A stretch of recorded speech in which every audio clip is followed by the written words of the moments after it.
Unnecessary intro song to totally waste your time.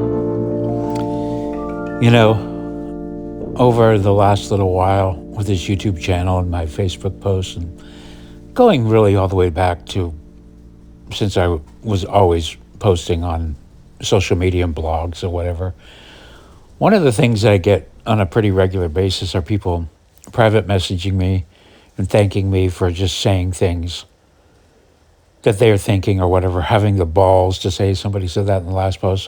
You got a lot of balls to talk about the things you're talking about, you know? And so it's been a recurring theme, like, boy, thanks for saying that. And, while I appreciate it, it kind of annoys me a little bit because I just think it doesn't take any balls. My balls aren't huge. My balls are very average size. I'm proportional, I guess there is something different about me in that, I fucked up and didn't create a family. I don't have a family to raise and kids out there to worry about how they're going to be affected.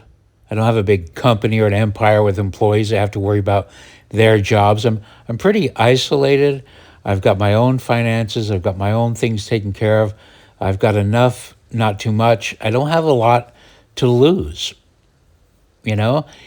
except for the only thing I do have to lose, which is what keeps me reporting reality the way I see it, is my dignity, And I don't know why I care about that.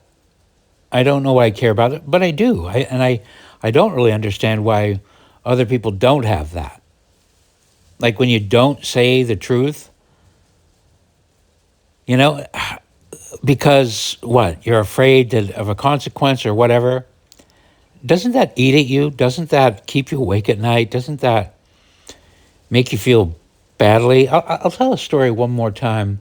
I've told before, when I was getting out of the Mormon church and I dumped it and I went hard the other direction, I was angry because I felt like I was lied to about certain things and, that the church members had known some things and they kept them from me. And I felt foolish. The same thing with my mom. When I finally figured out that Santa Claus wasn't real, I remember this very distinctly when I don't know exactly how old I was, but when I found out Santa Claus wasn't real, I wasn't upset that Santa Claus wasn't real. I was upset that my mom lied to me. I was like, do you realize that I've been out there making a fool of myself? I've been saying that he's real to people. I've been in arguments with people based on the trust I have in you. I was a sensitive kid, and I've always felt, that my dignity is tied up in whether or not I'm giving good information or bad information, A lot of personal pride. It's, pride goeth before the fall. Well, I've fallen a lot of times because of my pride. But it's not the way the pride works for most people. For me, my pride comes from being somewhat aligned with reality, So it's not like I don't feel like I have a choice in the matter when it comes to reporting reality as it is. But that's not to say I've always been that way. I've gone on here about how I've held my tongue, but that's been a great source of shame. The greatest source of pain and shame to me comes from being in a situation where I feel like because of manners or because of some other societal thing, like it's not my Thanksgiving dinner, it's not my house, I shall hold my tongue to keep the peace. I am a guest here. I won't say what I really think, but that's when I feel the most bottled up, the most ashamed, the most lonely, the most anxious, the most filled with angst is when I'm in a situation like that. It's the reason why I wore sunglasses at night like a douchebag, you know, was to deal with that, okay, for a certain amount of time, I've got this agreement that I need to keep with the world. There's a social contract where I can't make this all about me and my opinion. That's why I have this channel, is because I don't have any real friends with whom I can simply discuss all the things that I think without them getting upset. I don't like making people upset. I honestly don't. I don't like making people cry. I don't like arguing with people. I don't like the tension. I don't like any of that shit. It might seem like I do, but I don't. So instead, I make these long recordings where if you find them, you're going to be a random stranger. I'm either A, going to not care what you think, or, you know what I'm saying? It's, but, so if you're wondering why this recent wave of Africa this, Africa that, it's because I've once again realized I've located some of my shame. I've discovered some shame. Sometimes there's these little pockets of shame that we have that are locked away, and we go into denial about them, and we pretend they aren't there, and we cover them up. But I've realized, holy shit, I don't talk about this stuff as much as I should. And a lot of that, was for a long time that me preaching radical individualism was probably a cope and an excuse to not have to talk about reality, which is that people are different, races are different. There are some shitty fucking things going on. Some terrible things are happening to white people, and we're all forced to just take it. And most of us do. And I feel ashamed that even though I'm in the position where I can say those things more freely, I haven't. I've bitten my tongue or pivoted to radical individualism or to Jesus or to this or whatever, rather than just acknowledging the reality. And of course, I got to cut myself slack because I do say things more than most, and I have gotten myself in trouble. I have gotten myself canceled and banned and uninvited to polite company almost everywhere, which is fine by me. I'm perfectly happy hanging out with the pigeons and the critters, I fertilized all the cacti and succulents today. That was fun, reorganized some things on the deck, had some wood rot in the table.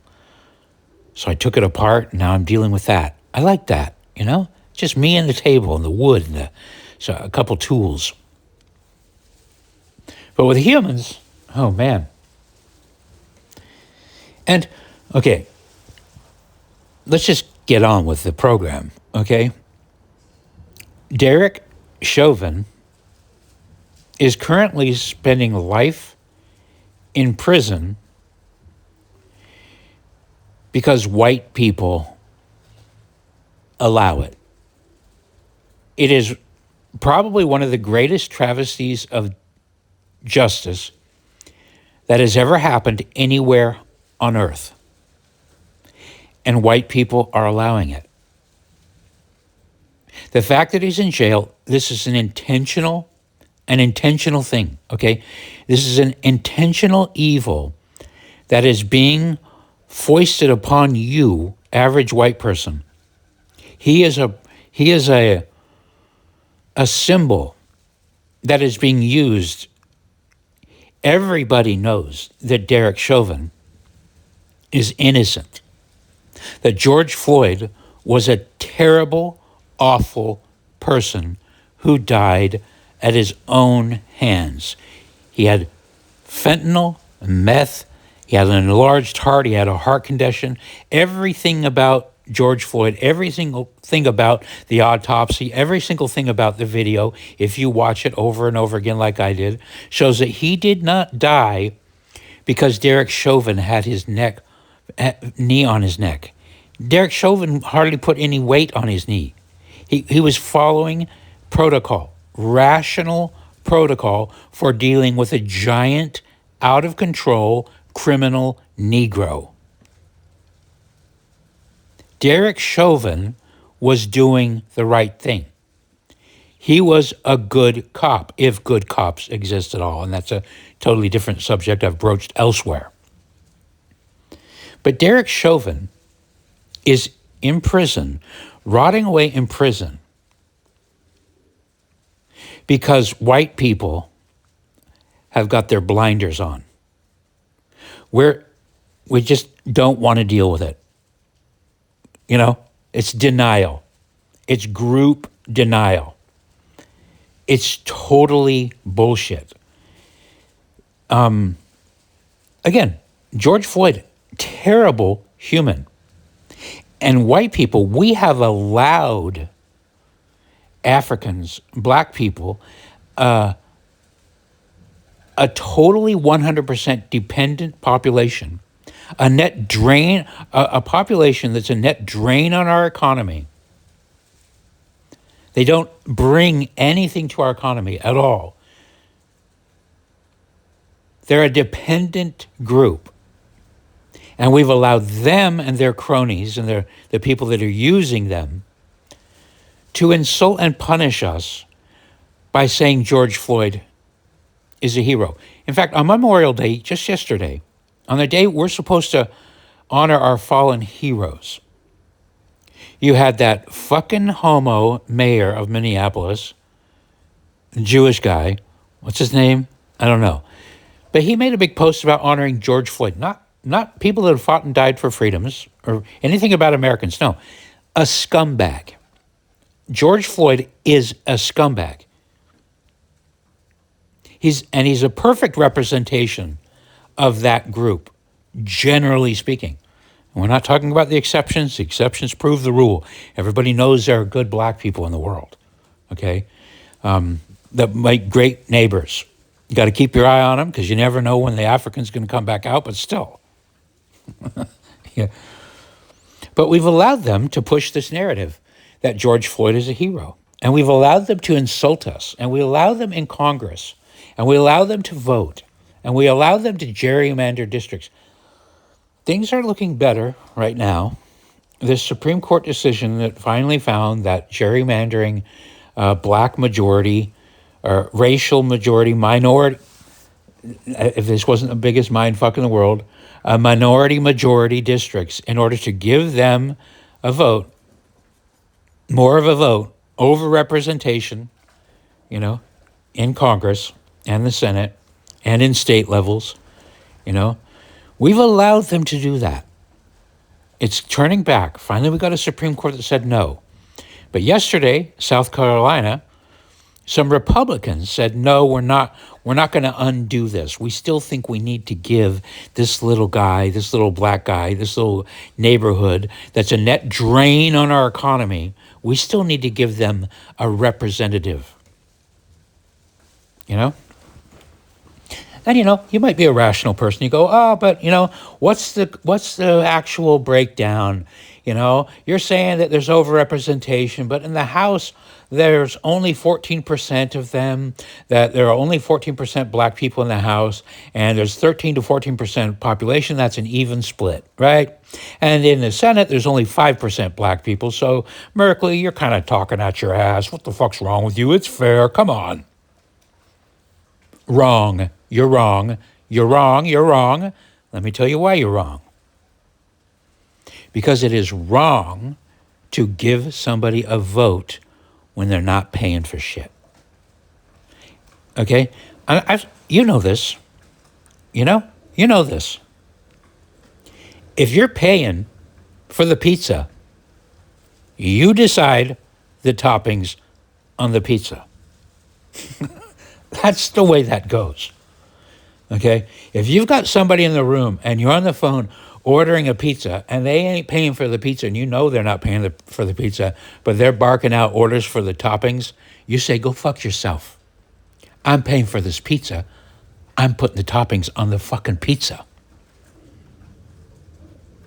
What I'm saying is, there is not a black district in this United States or in the entire world, that should have a vote as to what toppings go on the pizza that we are paying for, that they are not paying for, that they never do pay for. You can generalize it, you can make it specific. You can go, okay, Oprah, okay, basketball players, okay, artists that are making a bunch of money and actually paying taxes. Not Wesley Snipes, avoiding the taxes. And by the way, no shade on Wesley, go ahead. If you can get away with it. But you didn't get away with it. But yeah, I'll give Oprah a vote on the pizza if we're at Oprah's house and Oprah's paying. But it doesn't matter, because no matter how you average it out, even the Oprahs and the Michael Jordans and the net winners and the Michael Jacksons, even when you average them out with all of the other blacks, there's still a net drain on the economy. They are net recipients, not payers, but recipients of whose money? Your money. The fact that they have a vote at all, the fact that they are allowed to go to the ballot box at all, is already insane. It's insane.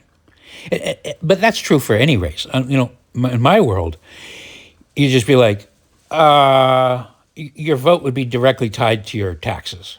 It'd be like, did you pay taxes? You did? Oh, okay. Well, you get a vote. Oh, it looks here that you didn't pay. You got zero. I mean, I would even allow it if it's like $1 over. I actually paid $1 into the system. I didn't get anything back. I didn't receive anything back. I didn't receive any benefits. $1. Okay, you paid your dollar. You get a vote. It's cheap. But we're talking people that are so underwater. They're recipients of thousands and thousands of dollars every year, and they get to vote for more of your money, to put more of your money in their pocket. And the thanks you get, I know I'm sounding like I'm doubling down on the last few recordings, but Derek Chauvin is in prison. Do you remember 2020? Do you remember those riots? Do you remember the bowing and the kneeling of Nancy Pelosi and Chuck Schumer and all those fucking clowns bowing down? Do you remember the funeral they gave to George Floyd with a fucking golden casket? Do you remember all the black people coming around? You don't have to remember. Just go back to the Tony Hinchcliffe or the Kevin Hart roast, the one that made me sad. Okay. And you look at the joke Tony Hinchcliffe made about George Floyd and how it got so many groans, and how the black reaction to that is still like, oh no, don't you dare talk about one of our saints. Okay, these people not only are sad about George Floyd, for what reason, I don't know. They should be happy. You should be happy when a fentanyl addict, a guy who holds a gun to the abdomen of a woman that was probably pregnant, a guy that breaks into her house and robs it when there's a baby in the house. This is a terrible, terrible African man, George Floyd, okay? Not a good person. The day he died, he was passing counterfeit money. He was on fentanyl, methamphetamines, all kinds of drugs. A terrible human, And we're supposed to, not only are we supposed to hold him up as a hero, we're supposed to put Derek Chauvin, a family guy, I don't know, I didn't look up. I suppose he's probably married. I don't know if he is or not, honestly. I should look that up. But we're supposed to accept the fact that he's in prison. For no reason at all. But because a jury, I'm guessing of women and black people, decided, we got to do something. We'll put him in jail. So we'll just sacrifice them. Oh, sorry, wrong place, wrong time, buddy. We have to, in order to keep the Africans peaceful and keep them from freaking out and rioting, you're gonna have to spend the rest of your life in prison. Sorry. Sorry. We're gonna go out and pretend to be offended by George Floyd jokes while you go to prison and rot. It is so wrong what is happening to Derek Chauvin. The funny thing is Gavin McInnes, you probably heard about him. He's the guy that started the Proud Boys. This guy I met, I've told stories about him one time, how me and he got along really famously at a party one time. I didn't know who he was. I didn't find out who he was until weeks later when I saw his picture, and I go, hey, that's the guy that I was at that party with, and he owned Vice. He started Vice magazine, blah, blah, blah, blah, blah. I told this story a million times, but he also runs Compound Censored TV. He started his own network, started the Proud Boys, suing the SPLC. Now he teamed up with Anthony Cumia, and my friend, Facebook friend, that is now his producer, Sean Goggins, shouts out to him, good guy. But he's one of the only people that's saying this stuff. And he was canceled, thoroughly canceled, had to start his own network, Censor TV or whatever. I don't know, I brought up his name because I wanted to say something about it. Now I can't remember what it was. Thank goodness for Rewind. I remember what it is now. Gavin was the first person I heard started talking about how he was a chauvinist. Oh, what's that mean?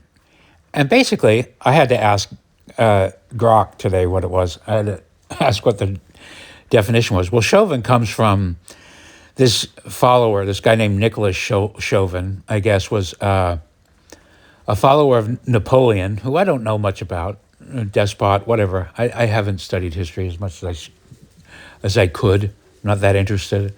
But apparently he was a guy that was a diehard supporter of Napoleon long after everybody else had said, the game's over, dude. Give it up. But he stuck. He just was loyal. I'm loyal. So the term means an unreasonable loyalty, an unreasonable to an idea. And it morphed into male chauvinism, but national chauvinism, whatever. But Gavin was one of the first people saying, I'm a chauvinist. I'm proud of being a white guy. I'm proud of what Western men have done for the world. They say they created society and blah, blah, blah. But isn't it interesting that Derek Chauvin shares that same name? But what he represents, and this is God's poetry again, what he represents is kind of the opposite of that. If we were all white chauvinists, for example, or American chauvinists, like Gavin and his friends, the Proud Boys, just being proud, maybe even unreasonably, or I don't know how you can be unreasonably proud of yourself or your kind. That in and of itself seems like a manipulation. Oh, you're unreasonably proud of yourself. Maybe I'm not. Maybe go fuck yourself. Maybe whatever level I decide to be proud of myself is the level that I get to choose, not you. You don't decide my metrics. I'm paying for the pizza. You don't get to vote on your toppings. You're going to put pineapple on it, and we know it. Fuck you. People who pay for pizza never put pineapple on it. But isn't it funny that Derek Chauvin represents the exact opposite? He is an unrealistic shame. It's not just unrealistic. He's a sacrifice. He's a scapegoat. White people have decided to just simply sacrifice an innocent man who deserves to be living free so that a totally dependent population,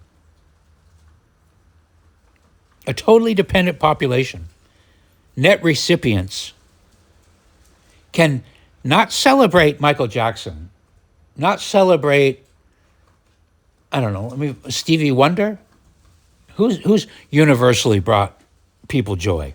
You know, a couple musicians, maybe Michael Jordan. You know, not so that they could celebrate a truly, by all standards, good person.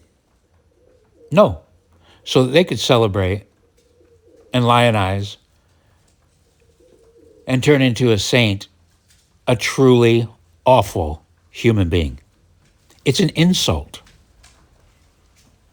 You know, I feel kind of badly for some black people that have to sit by and watch it. That every time anytime the black community rallies behind somebody, it has to be a fucking drug dealer, philanderer, rapist, whatever. But, you know, I'm done with the pity. So, you know, when I say that, I kind of feel sorry for them. It's like, erase that. Who cares? I'm done with the pity. I'm done with feeling sorry for anybody who will put up with this nonsense.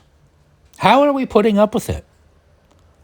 How is it even allowed? How are we not marching? How is it that we can allow all these Black Lives Matter protesters to burn cities down over and over again that whole year? You know, not to mention all the other shit, the masking.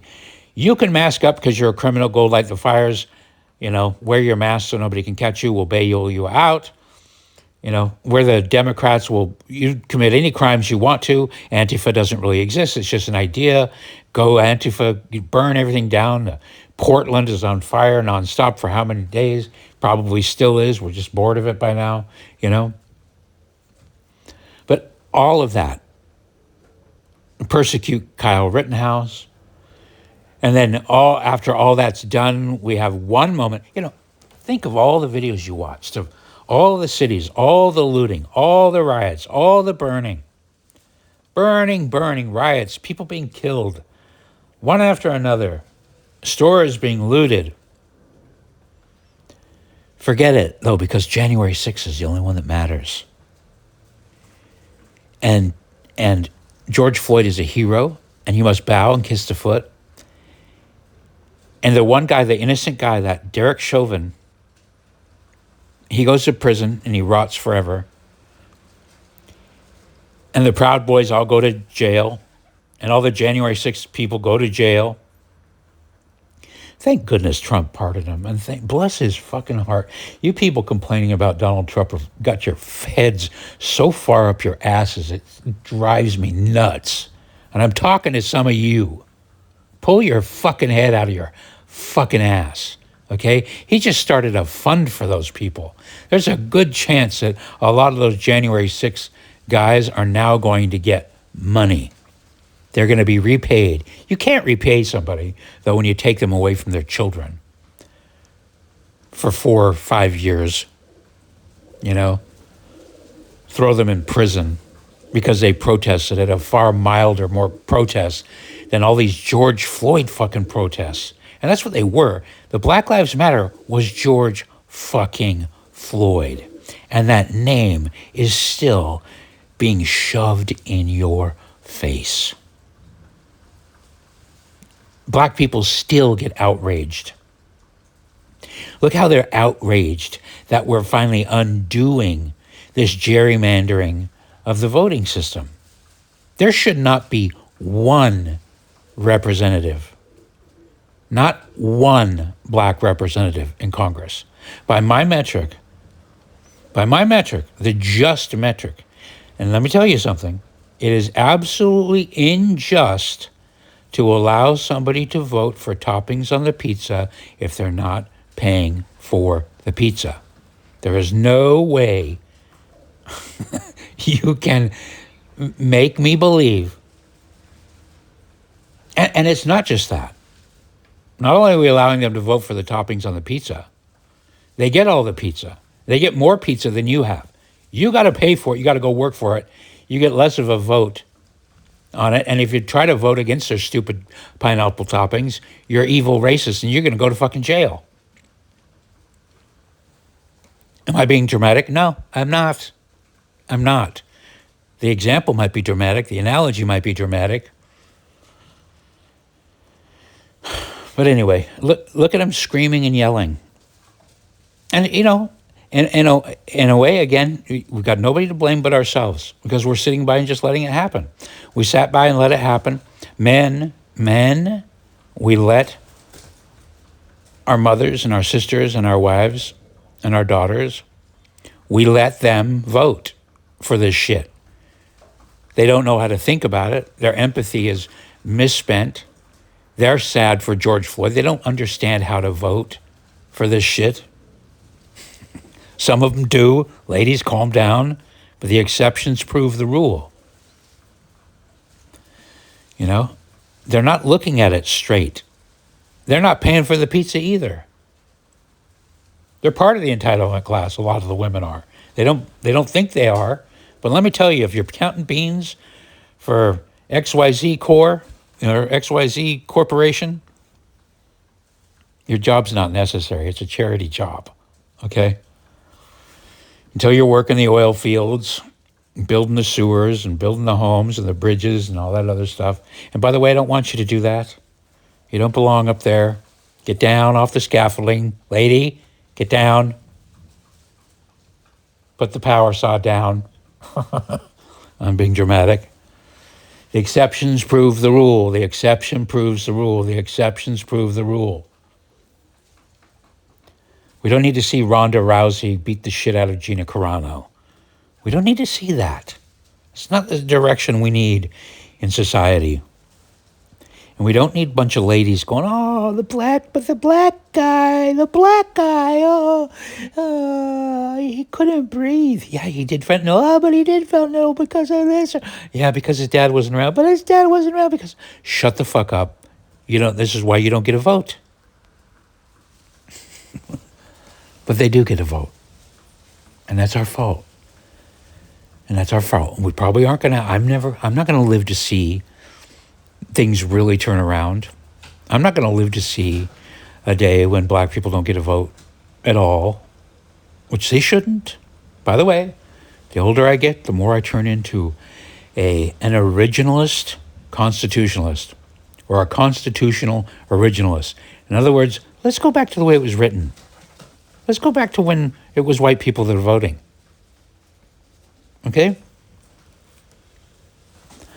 Mark, we out here, you say, isn't your little brother half Hawaiian? Yeah, it's complicated. We can do some lineage charts. We can figure that out.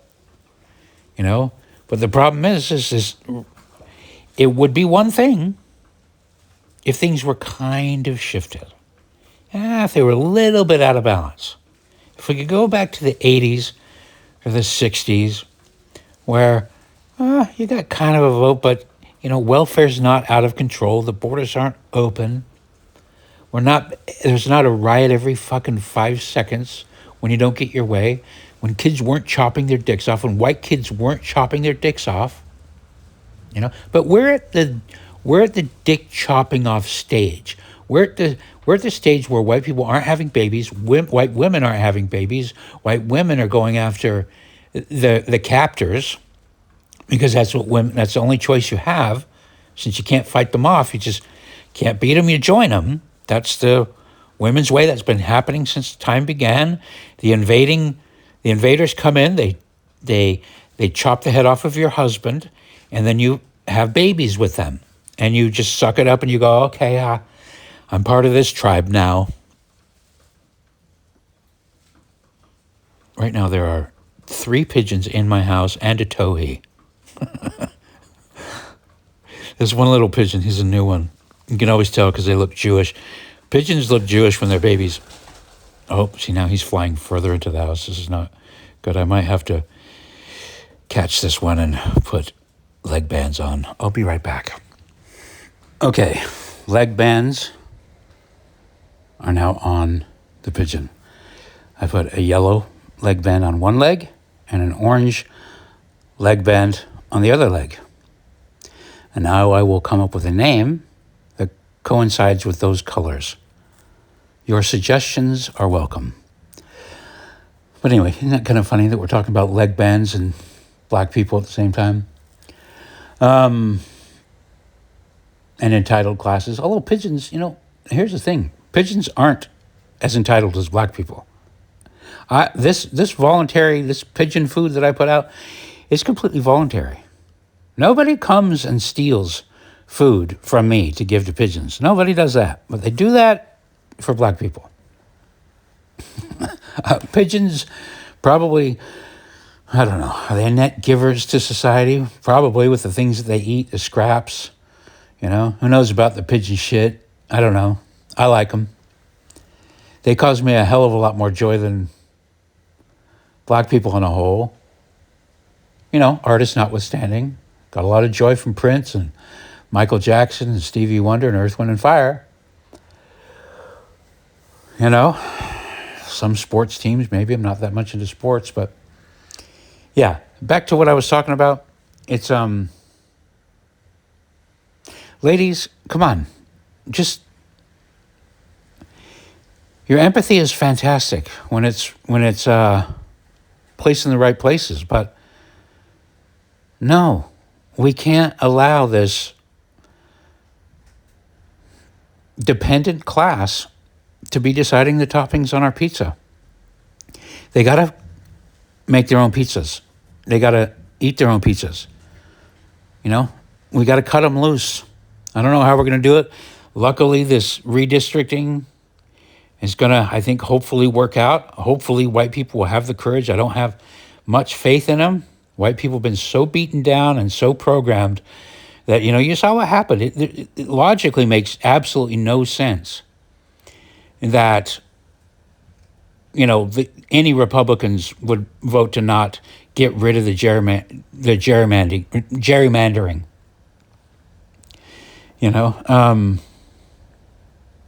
I posted this map on my Facebook of what the country would look like district-wise if we had stuck to the original constitutional ideas about districts, which is they should be compact. Ideally, you just lay a flat square, a grid over the country, and you go, there you go. You're in this quadrant. If you did that, and that's kind of basically what they're saying, they should be compact, this about this many people, and that's how you get your representation. Not these big, long, squirrely things where you have to include every fucking black person in the whole state so that they get representation. It's just like, no, now they're overrepresented. Anyway, I don't know why somebody's not introducing a bill. The most obvious bill in the world should be, you don't get to vote if you're not paying shit. If you're a recipient, for as long as you're a recipient, you don't get a vote. It's that simple. It makes complete logical sense. Every single black person I know would have that policy in their own life. If they're paying for the pizza, they're not asking their homies what toppings they want. And if one of their homies points a gun at them and says, you're going to put pepperoni on there for fuck's sakes. No cheese, I'm lactose intolerant. To everybody, that makes sense. No, you don't get to rob me and also have a vote to rob me more. It's insane. But for whatever reason, white people are so giving and so sweet and so wonderful that we'll say, okay, I guess you need at least one vote. We'll give you one. I told you, Amy Coney Barrett, as soon as they chose her, as soon as I found out she adopted a black kid, I was like, Amy, I'm sure you're a lovely woman. I'm sure your son or daughter, whatever it is, I'm sure they're wonderful. I think that's fantastic. Wonderful thing. You're being a mom. You're adopting a kid, probably has a crack mom, crack dad, or whatever, and you've adopted him. That's fantastic, Amy. But now I know how you're going to rule, and you shouldn't be judging. You shouldn't be, because I see where your heart is, and it's not logical, and I don't want you to be logical. I want you to be emotional. I don't want you to turn you into a man. I want you to stay emotional and adopt those black babies and take your trips to Africa and take your pictures with the black kids. You know, Michelle, by friends that do that. Keep being that way. But let the men do the tough job, which is the tough love, which is saying, no, you don't get to vote because you're not earning. And you're committing crimes and you're insulting us with George Floyd.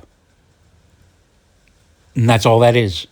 The George Floyd, that Jacob guy, that Mayor Jacob, what's his name? He knew when he wrote that post, and all the Democrats, when they wrote on Memorial Day, when they wrote their posts about George Floyd, they knew specifically that they were shitting on military. They were shitting on America. They were shitting on the Americans that fought and died for the country.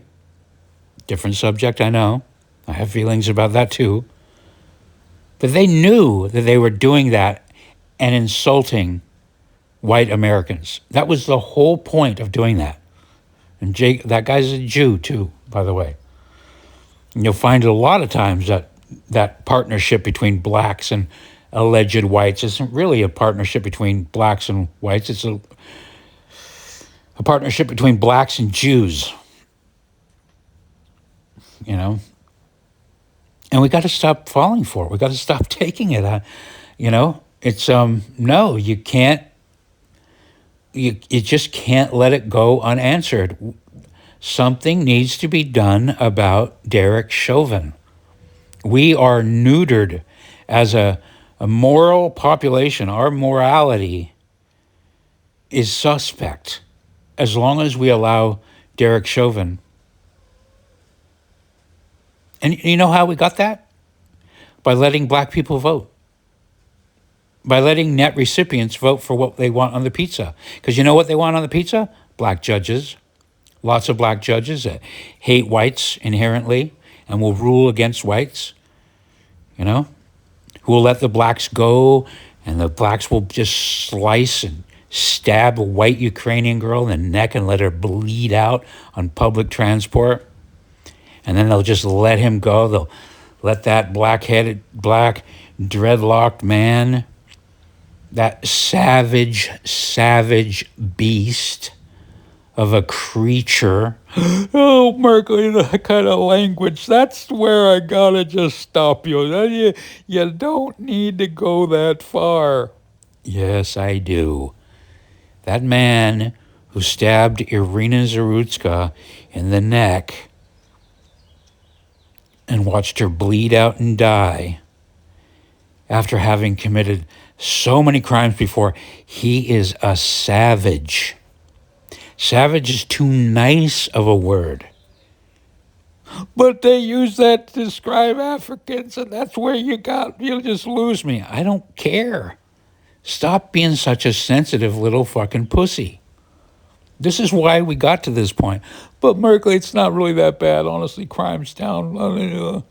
Kids are chopping off their dicks because of this shit. White kids are chopping off their dicks and pretending they're puppies because of this weak-ass fucking shit. They're chopping off their dicks because they're seeing white men and white women not doing a goddamn thing when the world is celebrating George Floyd and putting Derek Chauvin in prison. Why would you want to grow up to be a white man when that's what the white men around you are doing, and the white moms? That's not showing that you have any dignity. That's showing that you're a beat down fucking pussy. You know? That's not how to win the hearts and minds of young kids. You see somebody, man, I'm telling you, I told you this story before, but one of the greatest things when my mom first got married to my stepdad, I like my stepdad. My sister will tell you some other different stories about it. I'm not a big fan of having to have a stepfamily, blah, blah, blah, blah, blah. But I really thought my stepdad was a great guy. I liked him. But one of the coolest things I ever saw him do is one time we were in our van, 1973 Ford Econoline Had a little diamond-shaped window in the back and side pipes and a custom airbrush design that looked like kind of a comet going back. It was the perfect 70s van. The awesome, I wish I could find it. I had a dream about it a little while ago. But we were all packed in the van, probably 5 of the kids, maybe all 10 of us, I don't know.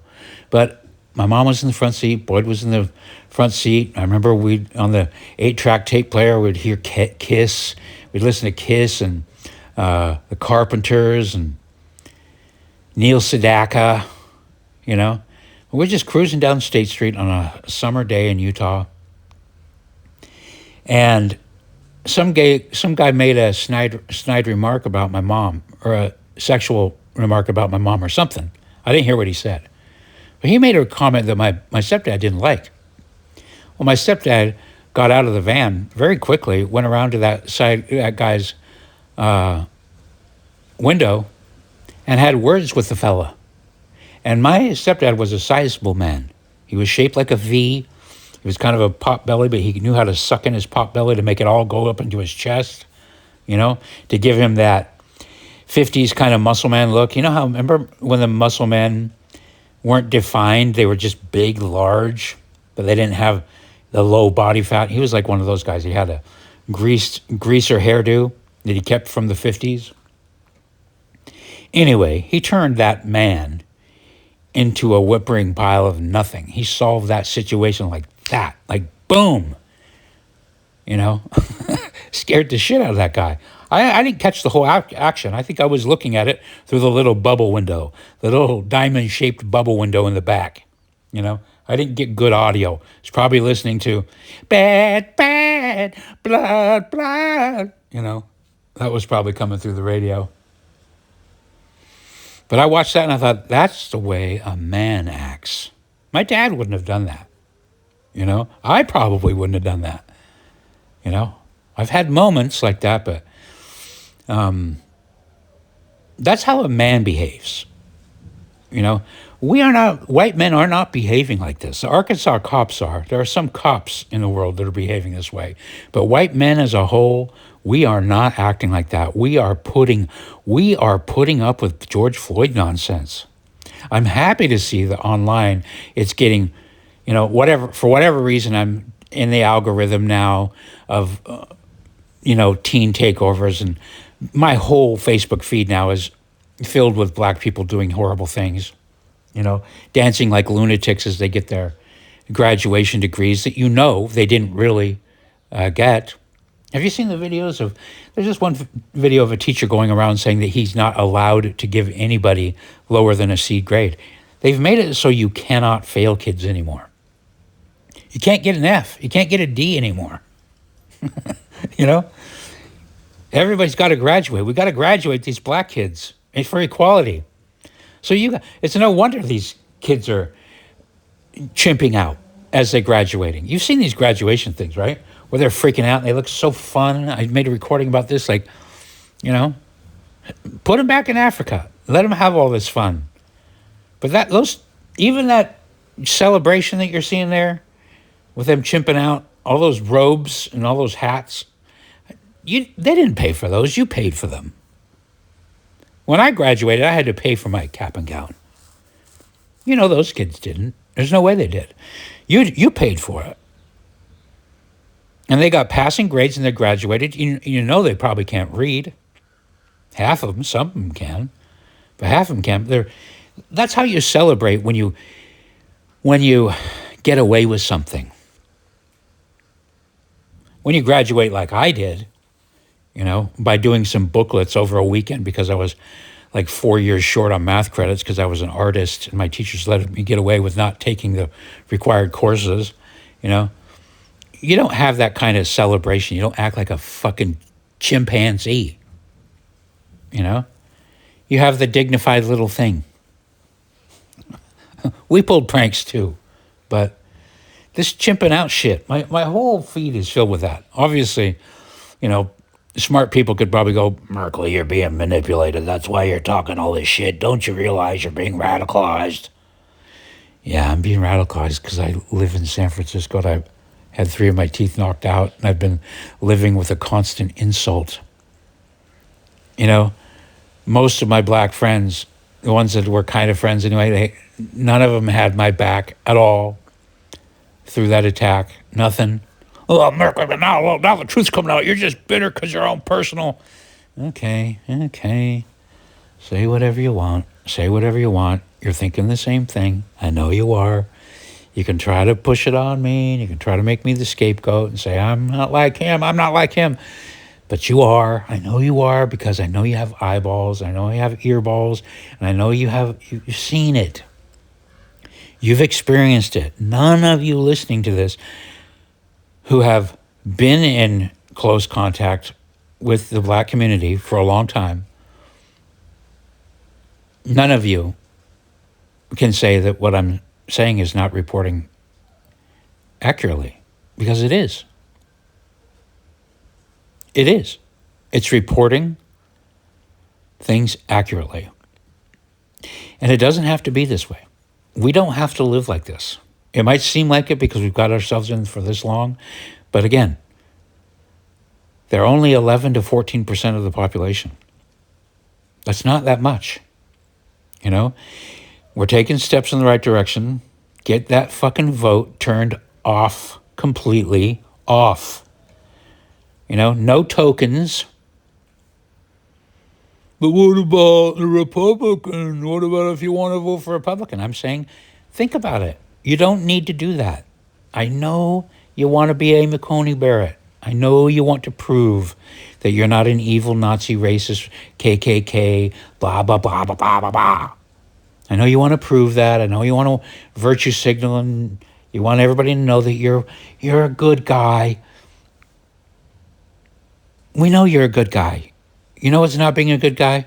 Is letting bad guys get everything they want and rub your face in it. You're gonna bow to George Floyd. Who cares that he held a gun against a woman's abdomen? Who cares that he's a counterfeiter? Who cares that he was on fentanyl? Who cares that hundreds of thousands of young people are making you accept the fact that he's a hero? Who cares that Derek Chauvin is rotting in prison for doing his fucking job, a job that wouldn't exist without that population? Let me remind you that the whole police idea was started because of slaves. Now, whoever imported the slaves, bad on them. They're all dead. I didn't do it. You didn't do it. We didn't import the slaves. It's not our fault, you know. But yeah, the police sprang up from that. The police force was just merely to get runaway slaves and to return them to their owners, you know. But now, we just return them to their neighborhoods, which are too close to ours, and they don't have fences up it, and you have to pay for them every single month, a car payment, $290. See you later, $290. And the thanks you get, chimp out videos. Are they worth it? You know, I don't even pay for. That's not true. I pay for YouTube Premium Lite. It's $7.99 a month, so I don't have to see ads, except for on music videos. I don't watch music videos hardly ever, so it's not a big deal. And I used to only pay $1.99 because I would pay it from Turkey, where it's cheaper in Turkey, but they got rid of that loophole. So now, but I don't pay for Netflix. I don't pay for Hulu. I don't pay for any of those. So if you want to convince me that it's worth paying $290 a month just to see chimp out videos in my feed, I'm sorry. Wouldn't subscribe for even $1. I would rather see no more chimp out videos. I would rather see no more white kids getting picked on. I would rather see no more white kids singing rap lyrics and having to stop when the N-word comes up. I would rather see no more of this humiliation. I would like to see white people no longer abused, robbed, and humiliated, and told that things are good. Be grateful. You're privileged. You fuck. This is your white privilege. Oh, you couldn't get a job? Oh, You sad because they gave the job to a black lesbian pilot who landed the plane upside down? Oh, boo-hoo, 400 years of slavery. You know? And that's what it is. It's that constant insulting. Listening to D.L. Hughley complaining about the black jokes, the racist jokes on the Kevin Hart roast, as if he doesn't understand what a roast is. And as if he shouldn't be just fucking kissing white people's feet for the fact that he's a fucking millionaire. Comedian in a country where his people are a net drain, where they are net recipients. And when you say recipients, they're recipients of your money, your work, your hard-earned money, the money you should be spending on your kids that you don't have because this brainwashing has convinced you, whether you know it or not, that you shouldn't be having kids because you're white. And white is bad. White are the people that invented oil, and oil is killing the planet. If it wasn't for whiteness, we need to get rid of whiteness. They say that. They say it all the time. There's nothing you can do about it. All over the newspaper, whiteness is bad. This is white. We are terrible, terrible, terrible. How many lines of text, how many paragraphs have been written about how horrible white people are? And you utter the N-word, and you're canceled. May as well you'll get fired. Luckily now the GoFundMes, if you get caught saying the N-word in a glorious way, like the woman at the donut shop did, or that woman on the playground did, I think those women made out pretty well, but not well enough, And the problem is that wasn't money coming from the black community, where it should have come from. Refund. Are we ever going to get a refund for all the money that we've paid? That 80-year-old man that dies tomorrow who spent $250,000 of his own money on the black community over the course of his lifetime, are his kids going to inherit it? No, that's their inheritance they don't get. They don't get it.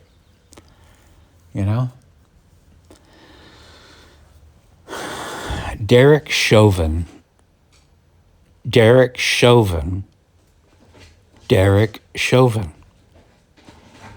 He's an innocent man. He should not be rotting in prison.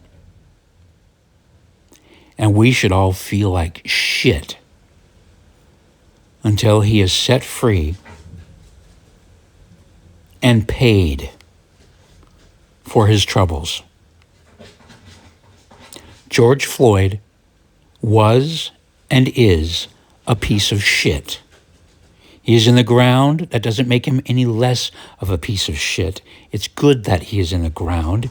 He represents far less of a danger and a problem to his community. And he is not receiving any of that $290 check that you write each month or each year or whatever. And that's good. And I had to cut the tape there for just a second because I put Dum Dum out in the other room when I was catching the pigeon to put leg bands on. By the way, I kind of wish they were ankle monitors, like what we put on black people and white people who drink. I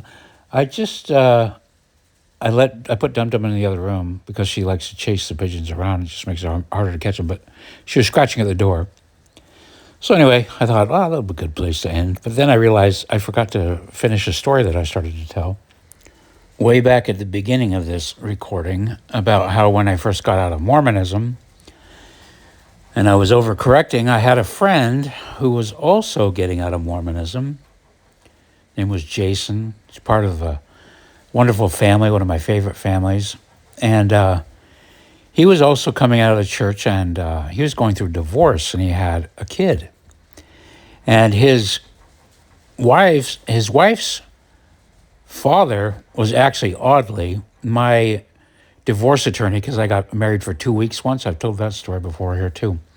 But anyway, he was talking about all this hell, and how the church was actually encouraging his wife to divorce him, which is kind of crazy. You think about the Mormon church and they say families are forever.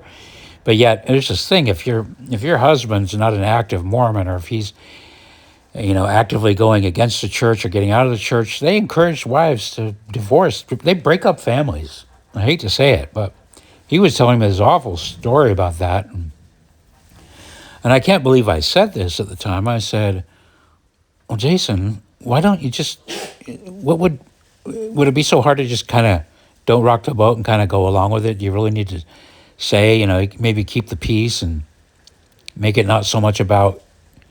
And he said, I thought of that, but then I had a dream that I was an old man, on my deathbed, and I was surrounded by my family and my children, and I was dying, and my children had no idea who I was because I lied to them my whole life. He said it was the worst dream I ever had. And I was like, holy, kick me in the nuts and make me look foolish. I mean, I couldn't believe that I had suggested it to him, because that example was so crystal clear, And that gets back to the original part of this thing. Look, I'm happy to take the kick in the balls, and I'm happy to, take the heat, because, I'm the right guy for this job, honestly, to say the things that nobody else will say, because what are you going to do? Kill me? So what? We're all going to die. What are you going to do, drag me out in the street? I'm going to be dramatic, I know. But no, I mean, I do have offspring. She doesn't have my last name. She doesn't consider me to be her dad because, she's put up for adoption, and that's fine. And it sucks that, that there will be some people, and there are some people that use me and my words and my positions to hurt her and to try to get between she and I. I know a couple of them specifically that have really tried to insert themselves into it. And, did you hear what he said? Did you hear what he said now? This evil, biological father of yours? I don't know for sure, but I know kind of for sure. It's been mentioned to me a number of times about how people have done that, and that can't be fun for her. It cannot be fun for her. And I do feel for her in that regards, but not so much in that I will not lower myself to not say things the way they are. I will not prostrate. What is that? Is it prostate? Not prostate. Prostrate? Is that even a word? I will not bow down. I will not take a knee for George Floyd and for this population of people who insult and berate and send us the bill weekly. I won't do that. I'm not going to sit here and pretend that white people are evil. I'm not going to sell out. If there's anything, I'll die. These recordings will exist. Maybe they'll probably get banned at some point. I'll back them up somewhere. And if my offspring or her offspring, should she ever choose to have any, and she probably won't because of people like regular white people who've sat by and allowed the leftist crazy people to convince us that white people are bad and white people have ruined the world, she probably won't have kids. So we're talking the end of the line for my genes, which is, I think, tragic. I do think it's tragic because I think my genetics are pretty great. Obviously they weren't that great, or I wouldn't have been tricked into this non-breeding nonsense. But regardless, what dignity I have left, I will not squander. I will not give up to placate the George Floyds of the world, the drug addicts, the abusers, the criminals. And I will not sit by and pretend that Derek Chauvin was anything but a nice guy, probably with a nice family, who was doing his fucking job, protecting his community from people like George Floyd. A verifiable piece of shit. A terrible human. You know, I can't do that. That's a nightmare for me. A living nightmare. Who cares when I'm dead? You know? But for me, it's just like I can barely live with myself for having participated in this nonsense for so long. I'm ashamed that I helped create this environment with my ska bands, you know, and my activism as a younger, trying to end racism, white men, the things that I thought. I know it wasn't my fault. I was brainwashed. I went through the system just like you did. But I woke up to it and I see it. And now I accept God as reality. That reality and God are inseparable. They are the exact same thing. God is reality. Reality is God. You can either deny God or you can accept God. You can work with God and stop fighting God. You know? And that's all I'm here to do. You know, let the record show, come hell or high water. I know I'm being dramatic. I'm not some kind of hero. To me, I've got a long way to come before I climb up to zero. The things I did in my past, the way I contributed to this white guilt in my small way, through the ska bands, through the things that I promoted, you know, I've got some more undoing to do. So cancel away, motherfuckers. You know, send in your occasional death threat. You probably ain't going to do shit anyway. But hey, I'm the guy for the job. If you got to do something, fucking do it to me. I know, it's stupid. It's dramatic. I get it. I get dramatic. I'm a little gay that way. Remember, I won the prize in junior high. I won the drama award. You can take the boy out of drama class, but you'll never take the drama class out of the boy. Thanks for listening. Unnecessary outro song to totally waste more